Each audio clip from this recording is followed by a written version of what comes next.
All right, welcome to this explainer. Today, we are taking an absolutely incredible journey into a text that was actually written, get this, inside a dark, freezing 6th century dungeon. I mean, wow. It's a source material that has literally comforted kings, queens, and everyday people for over 1,500 years. It's called the Consolation of Philosophy. And honestly, if you've ever felt like your world was just completely falling apart, you are definitely going to want to pay close attention to this. Right out of the gate, this text forces us to confront those profound 3 a.m. questions. You know the ones. The questions that keep every single human being awake at night. Like, why do bad things happen to good people? Why do corrupt people seem to just prosper and get away with it? Is life just random luck, or is it fate? And if an all-knowing God actually sees the future, do we have any free will, or are we basically just puppets dancing on strings? The stakes here literally could not be higher. So let's jump right into Section 1. The Fall of Boethius, from Peak to Prison. Just look at this timeline for a second. Boethius was at the absolute peak of human success. In his youth, he was adopted into Rome's wealthiest aristocracy. As an adult, he's a certified genius, translating Aristotle and Plato, writing these massive textbooks. By 523 AD, he achieves the ultimate political prize. King Theodoric appoints him as Magister Officiorum, which is basically the Prime Minister of Europe. But because he was honest and actually protected the poor, corrupt politicians framed him for treason. Suddenly, in late 523 AD, he's stripped of absolutely everything and thrown into a filthy dungeon in Italy to await a brutal execution. The contrast between his absolute peak and this sudden fall is just devastating. Which brings us to Section 2, Spiritual Amnesia, Diagnosing the Mind. Okay, let's dive into this diagnosis, because it is a real game changer. Imagine Boethius weeping in his cell.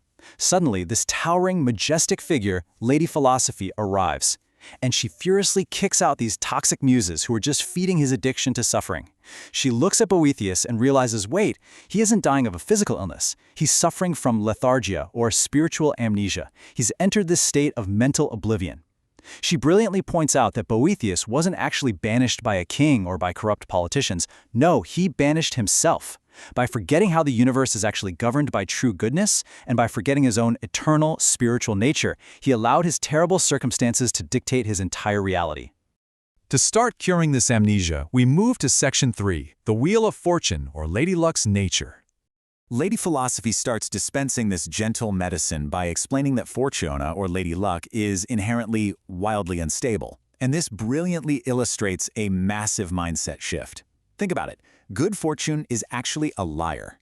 When you have wealth and fame, good fortune just flatters your ego, makes you think you're invincible, and binds you to these fake, temporary physical objects. Bad fortune, on the other hand? It's a harsh truth teller. It's actually a gift. Bad luck strips away all your illusions. It shows you exactly how fragile the physical world is, and most importantly, it chases away all those fake flatterers and reveals who your true friends actually are. She basically tears down the very things Boethius lost, revealing them as these cracked puzzle pieces of fake happiness. Wealth? Well, it just makes you need more security and multiplies your worry. Power? In the wrong hands, it's incredibly dangerous. Rank is totally meaningless if the person holding it is corrupt. Glory is just tiny compared to the vastness of the universe. And bodily pleasure. It just leads to physical decay.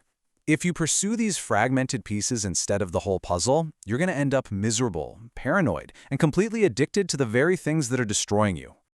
Now we transition to some stronger medicine in Section 4, Finding the Central Hub and what true happiness actually is. So pretty much every human action is driven by a desire for happiness. But as the source material defines it, true happiness is a state of perfection made complete by the possession of all good things. Basically, it means you lack nothing.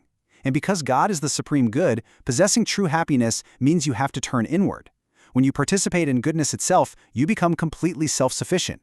You anchor yourself to something eternal that literally no prison guard and no tyrant can ever take away from you. Now, what's really interesting about this slide is the spatial metaphor Lady Philosophy uses here. I want you to think of a giant spinning wagon wheel. The outer rim represents fate. It spins violently fast, traveling the furthest distance through the incredibly chaotic physical world of money, fame, and ego. If you attach your self-worth way out there on the edge, you are going to be crushed. But the central hub, that represents providence, the completely motionless, peaceful, eternal vision of God. The whole goal is to move your mind inward, away from those spinning, violent edges, and anchor your soul to that completely still center. And this brings us to the grand climax of the text in section 5, the illusion of time, eternity versus perpetuity. Boethius is absolutely terrified by this logical trap, and it's a doozy. Walk through this with me. Step 1, God knows everything about the future. Step 2, if God already knows exactly what you're going to do tomorrow, well, then it is 100% certain to happen. Step 3, if it is absolutely certain to happen, you have no real choice to do anything else. And step 4, if you have no choice, then free will is a total illusion. Boethius seriously panics here. I mean, if this is true, humans are just pre-programmed robots executing a script, and moral choice is completely meaningless. No way, right? So, the crucial point is exactly how Lady Philosophy solves this brain-melting riddle.